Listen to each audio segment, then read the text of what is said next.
तो आज हम करंट अफेयर की क्लास में पढ़ने जा रहे हैं कल्याणकारी योजनाएं एवं अभिशासन से जुड़े विषय। कल्याणकारी योजनाएं एवं अभिशासन से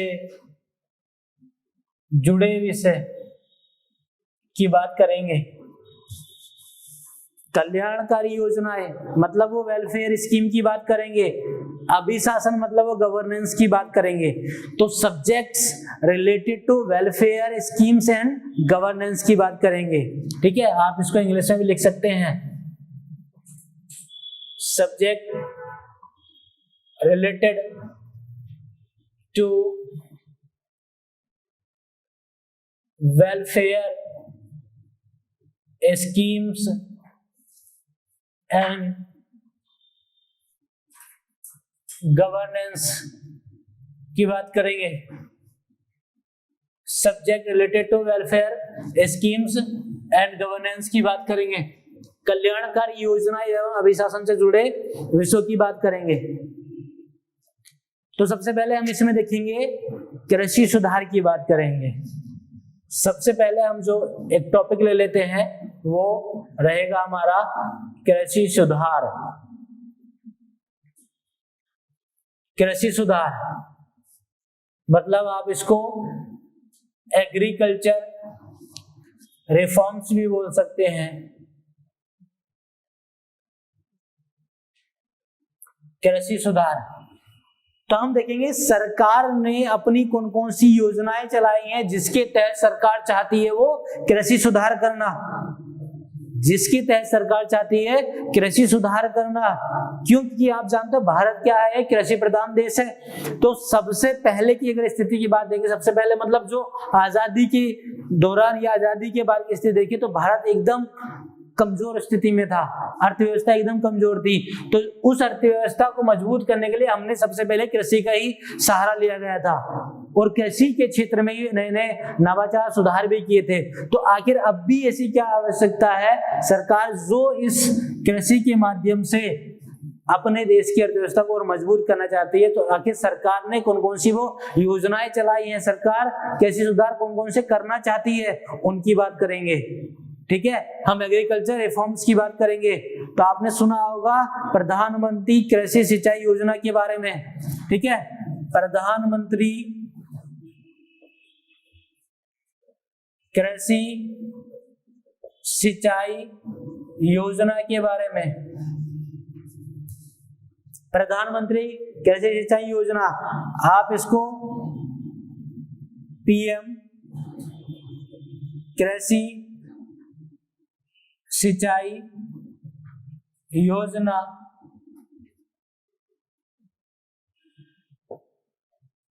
या PMKSY भी कह सकते हैं।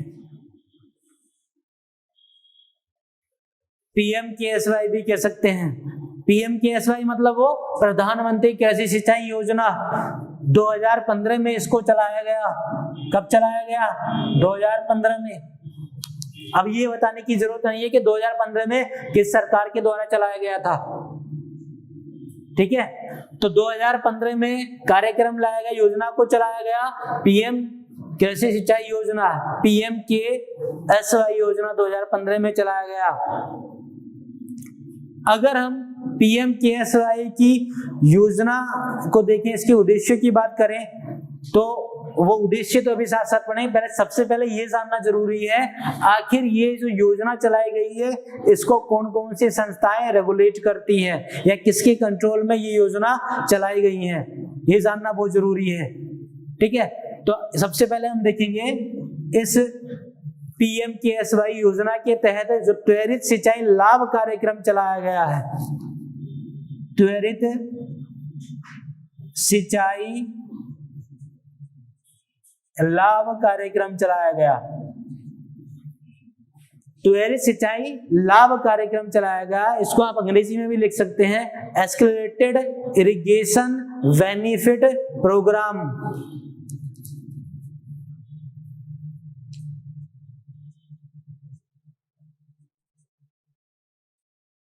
एक्सेलरेटर इरिगेशन बेनिफिट प्रोग्राम, इसको आप शॉर्ट फॉर्म में बोलेंगे AIBP। AIBP प्रोग्राम चलाया गया, नाम से आप अंदाजा लगा सकते हो, त्वरित सिंचाई लाभ कार्यक्रम चलाया गया। इसका मतलब क्या है कि इस कार्यक्रम के तहत हो सकता है कि लोगों को क्या दिया जाए, सिंचाई का फायदा दिया जाए। इस कार्यक्रम के तहत लोगों को जल्दी से जल्दी क्या हो, सिंचाई का, इरिगेशन का बेनिफिट दिया जाए।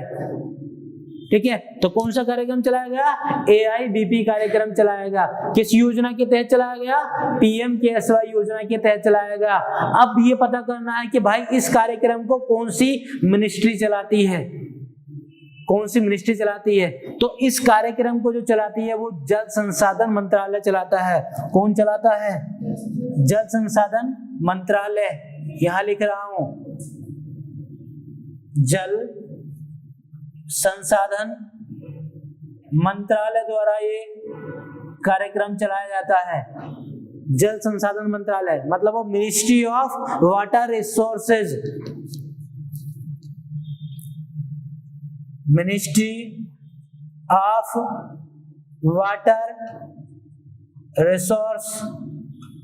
रिसोर्सेज जल संसाधन मंत्रालय द्वारा चलाया जाता है।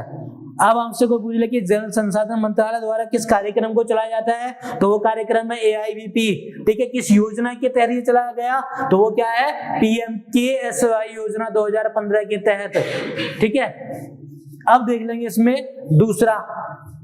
दूसरा एलिमेंट की बात कर लेंगे इसमें। अब दूसरे एलिमेंट में क्या है, इस योजना के तहत वो फार्म वाटर मैनेजमेंट स्कीम चलाई गई। अलग स्कीम की बात कर लेंगे, तो वो फार्म वाटर मैनेजमेंट स्कीम को चलाया गया। फार्म वाटर मैनेजमेंट स्कीम को चलाया गया। ये फार्म वाटर मैनेजमेंट स्कीम जो चलाई गई, दरअसल ये NMSA मतलब national mission for sustainable agriculture के उद्देश्य से चलाई गई, या राष्ट्रीय सतत कृषि मिशन योजना के तहत चलाई गई। NMSA मतलब national mission for sustainable agriculture, national mission for sustainable agriculture mission या एग्रीकल्चर स्कीम भी कह सकते हैं आप। National mission for sustainable agriculture, short form में आप इसको NMSA भी लिख सकते हैं। NMSA हिंदी में भी आप इसको लिख सकते हैं। हिंदी में इसको बोला जाता है राष्ट्रीय सतत कृषि मिशन योजना। क्या बोला जाता है इसको, राष्ट्रीय सतत कृषि मिशन योजना भी बोला जाता है। इसको जो कंट्रोल करती है वो है डिपार्टमेंट ऑफ एग्रीकल्चर कॉर्पोरेशन। कौन कंट्रोल करती है, मैं यहां लिख रहा हूं, department of agriculture of corporation.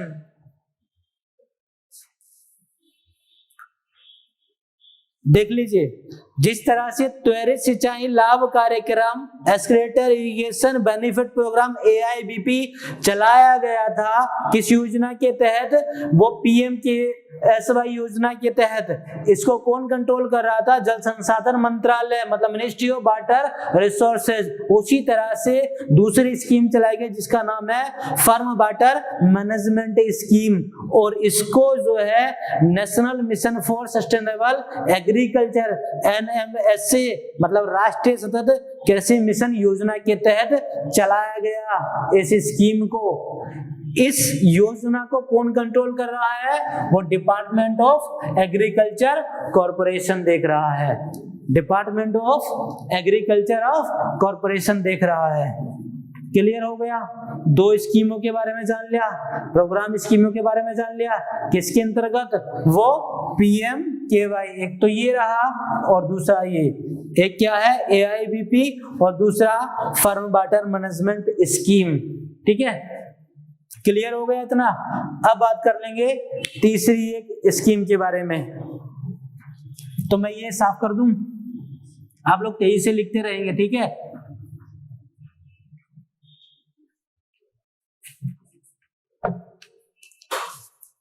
अब बात कर लेंगे हम तीसरी स्कीम के बारे में। तो जो तीसरी स्कीम है उस स्कीम का नाम है integrated water seed management. Integrated water seed management, पूरा लिख लेना। Integrated water seed management, Hindi में इसको बोलते हैं एकीकृत जल संवर प्रबंधन। एकीकृत जल संभर प्रबंधन, तो बेहतर है इंग्लिश में ही आप लोग अगर याद रखेंगे तो बेहतर ही होगा।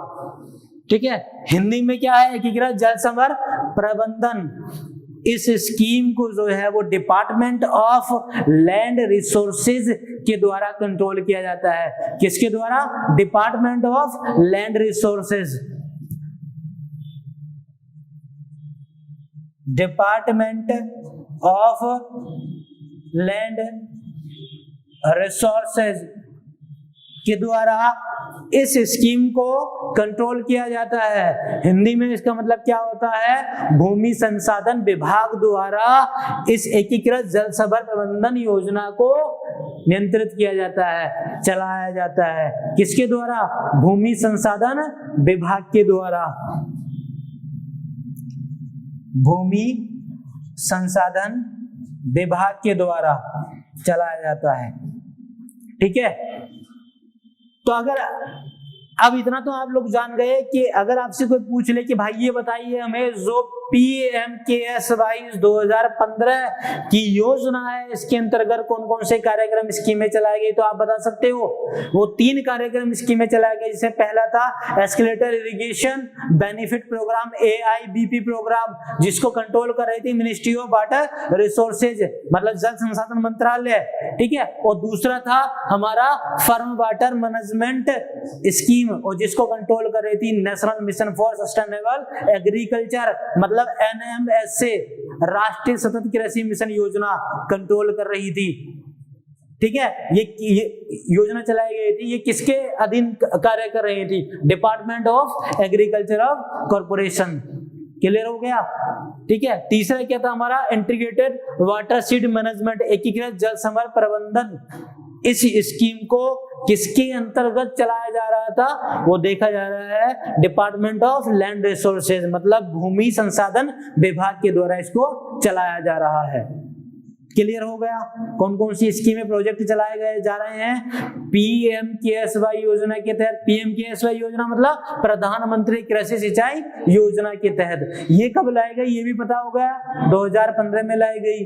ठीक है, अब देख लेंगे कि जो प्रधानमंत्री कृषि सिंचाई योजना है इसका उद्देश्य क्या है। इसके उद्देश्य को जान लेंगे, इसके प्रमुख उद्देश्य को जान लेंगे। ठीक है, तो अब उद्देश्य की बात कर लेंगे। तो तेजी से इसको साफ कर लेते हैं। आप लोगों ने लिख लिया होगा, आप लोग थोड़ा एक्टिव हो जाइए इसमें। ठीक है, तो आप देख लेंगे PMKSY 2015 के प्रमुख उद्देश्यों की बात कर लेंगे। इस योजना के प्रमुख उद्देश्यों की बात कर लेंगे।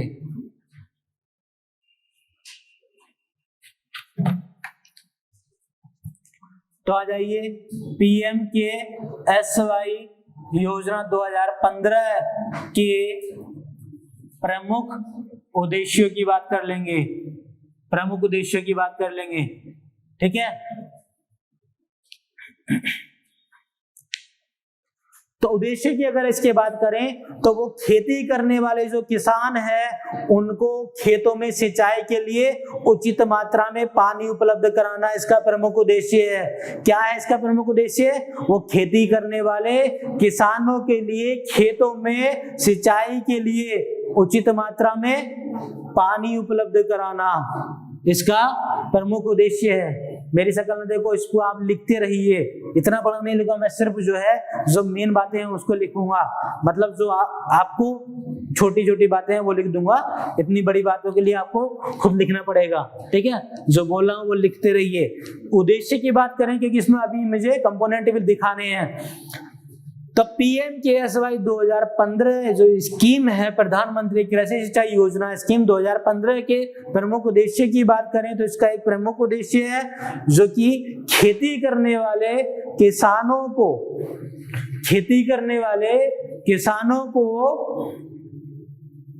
खेतों में सिंचाई के लिए उचित मात्रा में पानी उपलब्ध कराना, क्या उपलब्ध कराना? पानी उपलब्ध कराना, ठीक है। और वो कौन कौन से वे हैं, कौन कौन से कंपोनेंट्स हैं, घटक हैं, तो उन कंपोनेंट घटक की बात कर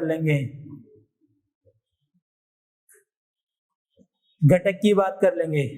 उद्देश्य आपने क्लियर कर लिया कि जो खेती करने वाले किसान हैं उनको क्या है, इस प्रधानमंत्री किसान सिंचाई योजना के तहत उनकी खेतों में सिंचाई के लिए पानी उचित मात्रा में उपलब्ध कराना, ये उद्देश्य है। तो वो उद्देश्य कैसे पूरा हुआ, कंपोनेंट क्या होंगे, ठीक है। तो मैंने एक कार्यक्रम अभी आपको बताया था, AIBP प्रोग्राम के तहत मीडियम इरिगेशन को आगे बढ़ाना है। किसको बढ़ाना है? मीडियम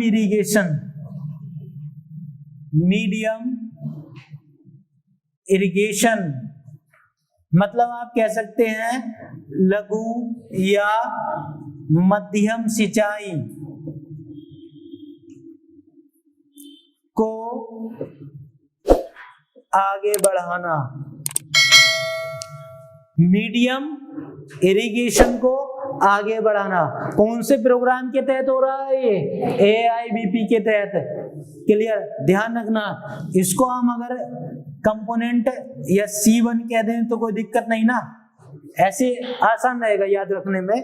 तो कंपोनेंट 1 में हमने देखा जो AIBP प्रोग्राम था उसके तहत क्या किया गया, उसका एक उद्देश्य क्या है कि हमें जो है लघु या मध्यम सिंचाई को आगे बढ़ाना है, मीडियम इरिगेशन को आगे बढ़ाना है। क्लियर हो गया। साथ ही साथ इसमें क्या दूसरा एक आता है कैनाल मैनेजमेंट, नहर प्रबंधन को भी आगे बढ़ाना। किसको आगे बढ़ाना? कैनाल मैनेजमेंट को। कैनाल मैनेजमेंट मतलब वो नहर प्रबंधन को भी आगे बढ़ाना। पूरा लिखना आप लोग। तो यहां देख लीजिए, अगर हम PMKSY योजना 2015 के प्रमुख उद्देश्य की बात करें जो कि हमने देखा था, उसमें खेती करने वाले किसानों के लिए खेतों में सिंचाई के लिए उचित मात्रा में पानी उपलब्ध कराना था किसानों को। तो हमारे किसान भाइयों को क्या है कंपोनेंट्स, जो पहला कंपोनेंट्स एक रास्ता क्या है, तो एक प्रोग्राम अभी आपको बताया था AIBP। इस AIBP प्रोग्राम के तहत क्या है, दो बातें देखी गई हैं। क्या? एक तो मीडियम इरिगेशन मतलब लघु या मध्यम सिंचाई को आगे बढ़ाना, ठीक है। दूसरी चीज क्या है, वो कैनाल मैनेजमेंट, नहर प्रबंधन को भी आगे बढ़ाना।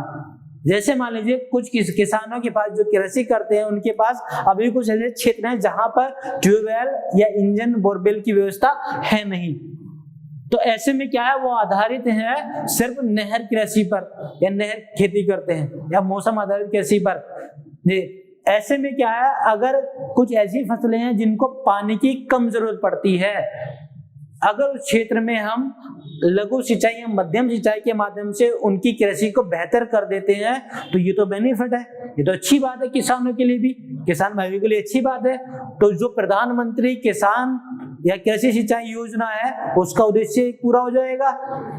किसान को, उसकी खेती करने वाले किसान है, उसकी खेती के लिए क्या हो रहा है, उचित मात्रा में पानी प्राप्त हो रहा है, जल की मात्रा प्राप्त हो रही है, तो एक लक्ष्य प्राप्त हो रहा है, इसमें हासिल हो जाएगा। कंपोनेंट 1 देख लिया हमने, ठीक है। अब देखिए कंपोनेंट 2 की बात, C2 की बात कर लेंगे। C2 में क्या दिया गया है, कंपोनेंट 2 में हम ये देखेंगे कि प्रत्येक खेत को पानी उपलब्ध कराना। अब ये बात थी वहां जहां पर हमने देखा था कि भूजल की व्यवस्था नहीं थी, ठीक है। अब कंपोनेंट C2 में हम देख रहे हैं कि प्रत्येक खेत को पानी उपलब्ध कराना। इसका मतलब क्या है कि हमें हर खेत पर पानी पहुंचाना है, तो हमें जरूरत पड़ेगी वो भूजल प्रबंधन की। हमें जरूरत पड़ेगी किसकी, भूजल प्रबंधन की, ग्राउंड वाटर मैनेजमेंट की जरूरत पड़ेगी। तो C2 में आप देखेंगे प्रत्येक खेत को पानी उपलब्ध कराना। तो प्रत्येक खेत को अगर आप पानी उपलब्ध कराओगे तो आपको जरूरत पड़ेगी ग्राउंड वाटर मैनेजमेंट की, भूजल प्रबंधन की। किसकी जरूरत पड़ेगी, ग्राउंड वाटर मैनेजमेंट की, भूजल प्रबंधन की जरूरत पड़ेगी। तो देखिए प्रधानमंत्री कृषि सिंचाई योजना 2015 के प्रमुख उद्देश्यों के कंपोनेंट की अगर बात करें तो एक तो आपने देख लिया AIBP के तहत लघु सिंचाई को आगे बढ़ाना है, नहर प्रबंधन को आगे बढ़ाना है। दूसरे कंपोनेंट में आपने देखा कि अब हमें क्या है, प्रत्येक खेत को पानी पहुंचाना है, ठीक है। तो उसके लिए हमें जरूरत पड़ी किसकी, ग्राउंड वाटर मैनेजमेंट की। तो कंपोनेंट 2 में क्या है, अब वो किसान भी पानी हासिल कर सकते हैं, वो किसान भी खेती कर सकते हैं, वो किसान भाई भी खेती कर सकते हैं। क्यों, जी उनको क्या मिल जाएगा, अब ट्यूबवेल मिल जाएगा, ग्राउंड वाटर मैनेजमेंट के तहत, भूजल प्रबंधन के तहत उनको भी पानी मिल उपलब्ध हो जाएगा, ठीक है। तो क्या उनके लिए अच्छा नहीं होगा, बेहतर होगा उनके लिए कृषि करना और आसान हो जाएगा, ठीक है। जैसे इस अगर हम ग्राउंड वाटर मैनेजमेंट की बात करें तो अलग अलग जगह पर अलग अलग राज्यों में इसके लिए अलग अलग जो है प्रबंधन भी किए गए हैं। जैसे इसके उदाहरणों की बात कर लेंगे तो उदाहरण अगर मैं यहाँ लिख दूं तो कोई बात नहीं ना, ठीक है। यहां से इसके एग्जाम्पल देख लेंगे, ठीक है, एग्जाम्पल देख लेंगे। जैसे अगर हम बात करें राजस्थान की बात कर लें तो राजस्थान में जोहर के नाम से ZOHAR जो कि राजस्थान की बात कर रहे हैं, ठीक है। राजस्थान में जोहर होते हैं, इनके जोहर के नाम से, या जैसे अपने ये तालाब बोला जाता है ना, तालाब होते हैं, ऐसे ही वहां राजस्थान में क्या है, जोहर। इसके तहत क्या होता है, ग्राउंड वाटर मैनेजमेंट होता है, भूजल प्रबंधन होता है, ठीक है। और वहीं गुजरात की बात करें तो गुजरात में वो जल मंदिर होते हैं। गुजरात में क्या होते हैं, जल मंदिर, जल मंदिर कहाँ होते हैं, गुजरात में होते हैं, ठीक है। गुजराती बोल भी रहा हूं, ठीक है, अगर वहां स्पेलिंग नहीं समझ में आ रही तो बोल रहा हूं। वही अगर हम हिमाचल प्रदेश की बात करें तो खत्री और कोहले होते हैं। क्या होते हैं, खत्री या कोहल बोलते हैं इसको। कहा, हिमाचल प्रदेश में खत्री और कोहल बोलते हैं। इसी ग्राउंड वाटर मैनेजमेंट को नागालैंड में ज़ेबो बोलते हैं, ZABO। क्या बोला जाता है, ZABO। ये कहाँ है, नागालैंड में बोला जाता है। कहाँ बोला जाता है भाई, नागालैंड में। तमिलनाडु में इसको एरी बोला जाता है, ERI। कहाँ, तमिलनाडु, एरी बोला जाता है इसको।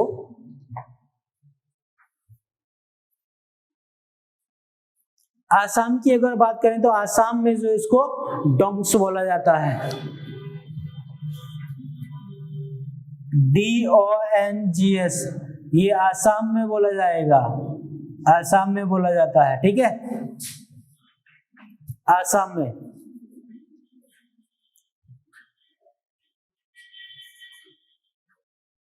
अगर हम मध्य प्रदेश की बात करें तो खटास बोला जाता है।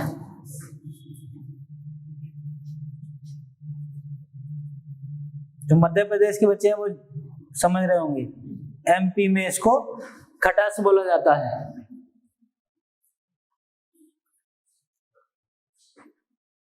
उड़ीसा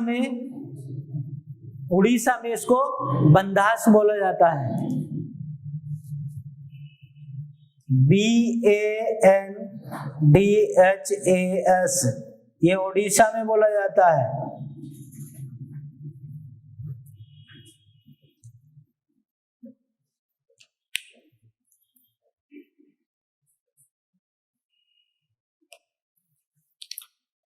तो यहां देख लीजिए, प्रधानमंत्री किसान या प्रधानमंत्री कृषि सिंचाई योजना के तहत उसके प्रमुख उद्देश्यों में आपने कंपोनेंट C1 में देखा, एक प्रोग्राम चलाया गया था AIB बेस प्रोग्राम के तहत, और लघु या मध्यम सिंचाई को आगे बढ़ाना था, साथ ही साथ नहर प्रबंधन को भी आगे बढ़ाना था। कंपोनेंट 2 में हमने देखा प्रत्येक खेत को पानी देने का उद्देश्य है दिया गया है। इसके तहत हमने देखा वो ग्राउंड वाटर मैनेजमेंट करने की आवश्यकता पड़ी और ग्राउंड वाटर मैनेजमेंट को अलग अलग राज्यों में अलग अलग नाम से जाना जाता है, ठीक है, ये क्लियर हो गया। साथ ही साथ इसमें क्या है, जैसे कि यहाँ पर क्या था, मीडियम इरिगेशन की आवश्यकता थी, जरूरत थी, ये कार्यक्रम चलाया जा रहा था इसके तहत। तो इसी तरह से कंपोनेंट 2 में क्या है, वो माइक्रो इरिगेशन को भी शामिल किया गया। किसको शामिल किया गया? Micro irrigation.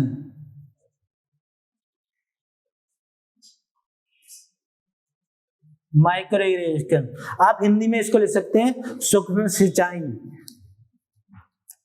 सूक्ष्म सिंचाई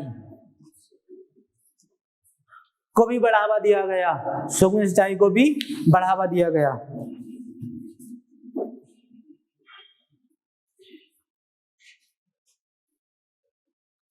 ठीक है, क्लियर हो गया। इसके कंपोनेंट देख लिया आपने, 2 कंपोनेंट। अब बात कर लेंगे तीसरे कंपोनेंट की। तो मैं साफ कर दूं, अब यहां नहीं मत करना, साफ ना करो, साफ तो करना पड़ेगा बेटा। और इसमें ऐसा भी नहीं कि रुका जाए कि बहुत इतनी कम स्पीड नहीं, अब आप लोग काफी जो है बुजुर्ग हो गए हो तो स्पीड आप लोग बढ़ाइए, ठीक है। तो कंपोनेंट 3 की बात कर लेंगे, मतलब वो C3 की बात कर लेंगे। ये कहीं लिखा नहीं है, ये मैं अपनी तरफ से बता रहा हूँ, कंपोनेंट 1 2 3, ठीक है। क्यों? क्योंकि आपको आसान नहीं याद रखना।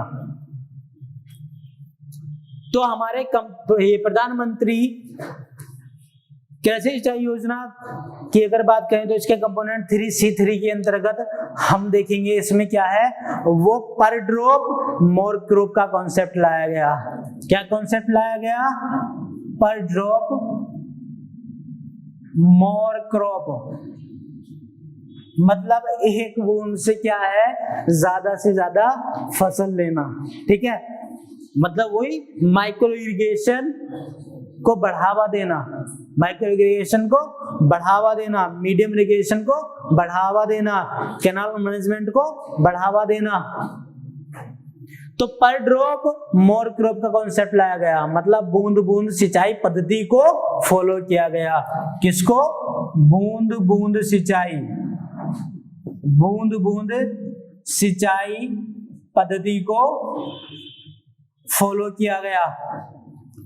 जैसे आप देखोगे कि जो मटर की खेती होती है, मटर की जो फसल होती है, उसको ज्यादा पानी की आवश्यकता नहीं होती है, ठीक है। उसको सिर्फ और सिर्फ अगर आप हल्का हल्का पानी छिड़काव भी कर दें तब भी वो बेहतर हो जाए, ज्यादा पानी है वो खराब हो जाती है, ठीक है। तो कुछ जो फसलें ऐसी जिनको कम पानी की आवश्यकता होती है उनके लिए तो ये क्या है, द बेस्ट है, ठीक है। इसलिए क्या गया, ये बूंद बूंद सिंचाई पद्धति को फॉलो किया गया, लागू किया गया। इसके तहत क्या है, सोलर पंप सेट को भी लगाया गया। कम पानी की आवश्यकता, कोई दिक्कत नहीं। इसके तहत क्या है, आप देखोगे सोलर पंप सेट लगाए गए, सरकार की तरफ से सोलर पंप सेट लगाए गए। दरअसल दिक्कत क्या होती है, ज्यादा किसानों को जो है जानकारी ही नहीं होती है। सरकार की स्कीम तो चलाई गई पर किसानों तक उनका लाभ नहीं पहुंचता। सरकार तो पूरा प्रयास करती है, क्यों, क्या होता है उसमें, क्योंकि जानकारी का अभाव होता है। क्योंकि जानकारी का अभाव होता है इस वजह से जो किसान है वो बेनिफिशियरी नहीं बन पाता है जिसको जरूरत है। इसलिए क्या है, ग्राउंड लेवल पे कुछ स्कीमें सरकार की फेल हो जाती हैं। अब वो सरकार का दोष नहीं है, जो उस स्कीम को क्रियान्वित कर रहे हैं कि भाई जो अंत्योदय है वहां तक क्यों नहीं पहुंचा, वो फॉलो क्यों नहीं हो रही है, जो अंत में खड़ा है बेनिफिशियरी उसको उसका लाभ क्यों नहीं मिल रहा। ठीक है, इसलिए अगर सिर्फ यही नहीं कि यूपीएससी के लेवल पे, कम से कम एक सामान्य जानकारी के लेवल पे भी इसको हमें पढ़ना है, ताकि अगर आपके भाई आप अगर जिस क्षेत्र में रह रहे हैं वहां अगर यूपीएससी की तैयारी कर रहे हैं तो ये मान लीजिए कि आपके पड़ोसी में आपसे बड़ी उम्मीद लगा जाते हैं। अगर कोई मैटर फंसता होगा, किसी विषय के बारे में जानकारी लेनी है तो कहेंगे देखो यार वो बच्चा यूपीएससी की तैयारी कर रहा है, उससे पूछ सकते हैं, शायद उसको जानकारी होगी। अगर आप जानकारी नहीं रखते हो, आप समझ रहे हो, अगर आपसे कोई जानकारी लेने आए कि भैया ये बताइए सोलर पंप सेट के बारे में बता दीजिए क्या है, तो कहो यार मुझे क्या पता, मैं तो यूपीएससी के एस्पिरेंट हूँ, यूपीएससी तैयारी खेती वेती क्या मुझे क्या पता। तो कहोगे इससे अच्छा तो तुम तैयारी छोड़ के हमारे यहाँ आ जाइए, खेती करने लगिए और हमसे पूछिए आपके सब्जेक्ट के बारे में, a+b का होल स्क्वायर के बारे में पूरा बता दिया जाएगा। ठीक है, खैर छोड़िए।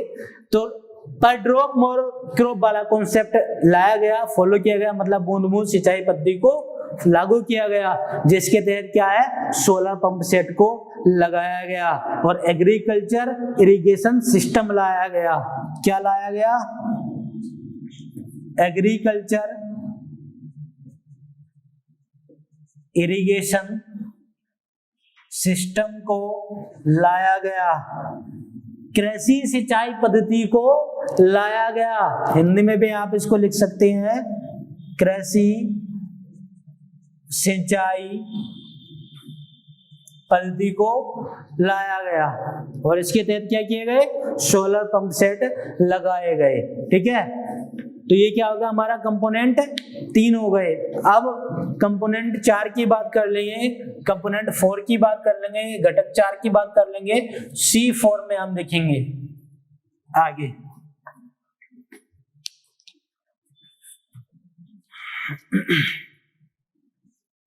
तो कंपोनेंट 4 में हम देखेंगे, कंपोनेंट 4 में दरअसल जो वाटर सीड मैनेजमेंट है उसके तहत वाटर सीड डेवलपमेंट किया गया। क्या किया गया, वाटर सीड डेवलपमेंट। हाँ, वाटर सीड डेवलपमेंट किया गया, वाटर से डेवलपमेंट किया गया।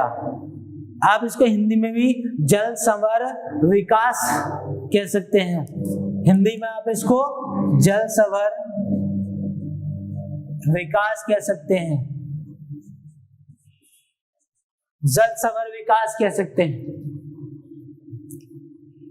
इसके तहत क्या किया गया, तो ये जानना है कि आखिर ये वाटर से डेवलपमेंट है, जो जल संवर विकास है, इसके तहत क्या चीज फॉलो की गई, तो फॉलो की गई रेन वाटर हार्वेस्टिंग सिस्टम को। किसको फॉलो किया गया, रेन वाटर हार्वेस्टिंग सिस्टम को, रेन वाटर हार्वेस्टिंग सिस्टम लगाए गए। जैसे बारिश का पानी होता है कि नहीं, अब तो क्या है, जो नए नए भवन निर्माण हो रहे हैं, इमारतें बन रही हैं, उसमें भी क्या है, लोग ये रेन वाटर हार्वेस्टिंग सिस्टम लगा रहे हैं घरों में भी। क्यों, क्योंकि जो वर्षा का पानी है वो यूं ही बर्बाद हो जाता था। अब वो क्या है, अगर वर्षा का पानी छतों पे आ रहा है, छतों से होते हुए अगर वो ग्राउंड पे आ जा रहा है, तो वो भी क्या है, एक ऐसा हार्वेस्टिंग सिस्टम बना जाता है जहां पर सारा पानी इकट्ठा हो जाए और वापस क्या धरती में चला जाए, वापस जो है क्या है, भूमि में चला जाए। ठीक है, तो उससे क्या, कम से कम जो पृथ्वी का जल स्तर है वो बढ़ेगा। ठीक है, आप देखते हो जो कृषि से संबंधित आप लोग रहे होंगे, जो किसान पृष्ठभूमि से हैं, वो देखेंगे कि बरसात के समय में क्या होता है, जो जो बोरवेल होते हैं, जो ट्यूबवेल होते हैं, उनका वाटर लेवल क्या होता है, बढ़ जाता है। बरसात के समय में पानी अच्छा देने लगते हैं वो बोरिंग। वही गर्मी की बात करें, अगर गर्मी के टाइम में मई जून की बात करें तो वाटर लेवल एकदम डाउन हो जाता है और कुछ बोरवेल तो फेल हो जाते हैं, मतलब पानी ही नहीं देते हैं, ऐसी स्थिति हो जाती है। ठीक है, तो ऐसी स्थिति ना आए उसके लिए चालू किया गया रेन वाटर हार्वेस्टिंग सिस्टम को। ठीक है, तो ये कुछ कंपोनेंट थे। तो क्लियर हो गया। हम पढ़ रहे थे वो कल्याणकारी योजनाएं एवं अभिशासन से जुड़े विषयों के बारे में। ठीक है, उसमें हमने देखा था कृषि सुधार के बारे में, एग्रीकल्चर रिफॉर्म्स के बारे में देखा था, और जिसमें हमने एक स्कीम को जाना, योजना को जाना।